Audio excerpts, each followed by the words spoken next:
సంక్షేమం కోసం ప్రభుత్వం ప్రవేశపెట్టిన పథకాలను విజయవంతంగా అమలు చేస్తున్నామని అందరూ సద్వినియోగం చేసుకోవాలని కలెక్టర్ రాజర్షి షా పేర్కొన్నారు. ఉట్నూరులోని కేబీ కాంప్లెక్స్ వద్ద నిర్వహించిన ప్రపంచ ఆదివాసీ దినోత్సవంలో ఎస్పీ గౌసాలం, ఐటీడీఏపీఓ ఖుష్బూ గుప్తాతో కలిసి పాల్గొన్నారు. ముందుగా కొమరం భీం విగ్రహానికి పూలమాలలు వేసి ఘనంగా నివాళులర్పించారు. ప్రభుత్వ సంక్షేమ పథకాలను సద్వినియోగం చేసుకుని ఆర్థికాభివృద్ధి సాధించాలని సూచించారు. ఐటీడీఎల్ను మరింత బలోపేతం చేసే దిశగా ఉప ముఖ్యమంత్రి ఇటీవల ప్రకటన చేశారని పేర్కొన్నారు.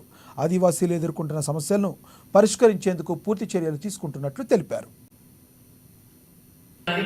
ఈరోజు జరుపుకుంటున్నాము.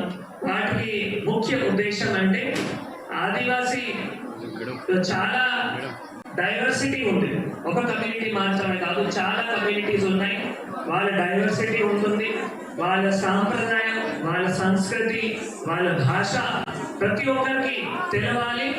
తర్వాత వాళ్ళు ఇప్పుడు ఏవైతే ఇంతకుముందు ఉన్న జనరేషన్ ఉన్నారో మళ్ళీ ఆ జనరేషన్ నుంచి వచ్చే జనరేషన్ కి కూడా ఆ అంత సమాచారం కూడా, అంత సంప్రదాయం కానీ, సంస్కృతి కానీ, భాష కూడా అందరికీ తెలియ